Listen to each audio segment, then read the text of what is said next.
आपने अपने जीवन में कई बार अंतिम संस्कार देखे होंगे और इस दौरान यह भी देखा होगा कि जलती हुई लाश के सिर को डंडे से फोड़ दिया जाता है।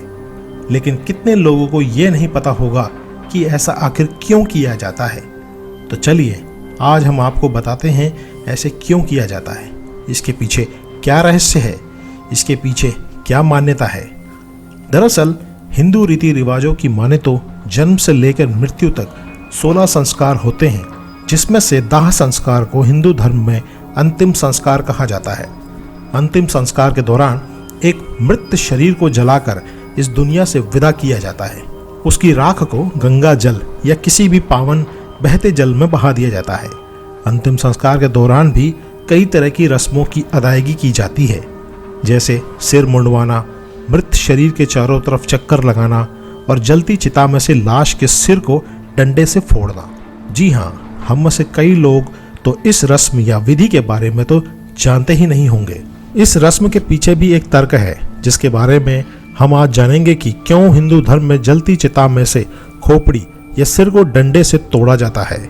हिंदू शास्त्रों की माने तो एक मनुष्य के शरीर में 11 द्वार होते हैं।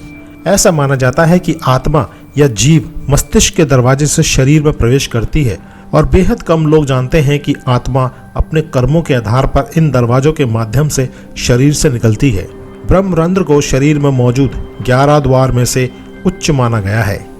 इसके अलावा ऐसा भी माना जाता है कि जो आत्मा सिर से निकलती है वह मोक्ष को प्राप्त करके जन्म और मृत्यु के चक्र से मुक्त हो जाती है। इस विधि को कपाला मोक्षम भी कहा जाता है। हालांकि यह विधि गुरु के मार्गदर्शन के बिना हासिल करना एक कठिन काम है, इसलिए मृतक के रिश्तेदारों मृत शरीर का सिर या तो कपाली पर डंडे से मारते हैं। हिंदू रीति रिवाजों के अंदर इसको एक तरह की रस्म माना गया है। एक बार जब चिता जल जाती है तो मुखाग्नि देने वाला बांस के डंडे से मृत व्यक्ति की खोपड़ी पर 3 बार मारता है, क्योंकि एक बार में वो आसानी से नहीं टूटती है, इसलिए 3 बार मारते हैं। परंतु जब वो खोपड़ी या कपाली को 3 बार डंडे मारकर तोड़ते हैं तो गर्मी की वजह से वह आसानी से टूट जाती है। दूसरा तर्क यह भी दिया जाता है कि आत्मा का दुरुपयोग होने से बचाने के लिए इसे तोड़ दिया जाता है।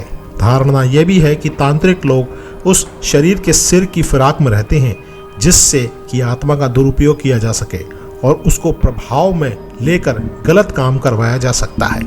इसके अलावा शास्त्रों में यह भी लिखा गया है कि शरीर मरता है लेकिन आत्मा कभी नहीं मरती। जानते हैं आप, जब कोई मर जाता है तो उसके मरने पर आत्मा तुरंत ही दूसरे गर्भ में चली जाती है। कहते हैं कि जब कोई आत्मा शरीर छोड़ती है तो पूरी तरह से धरती को नहीं छोड़ पाती है। कुछ दिनों तक वह अपने परिजनों के पास रहती है, जब तक कि वह स्वर्ग में बेहतर तरीके से बस नहीं जाती।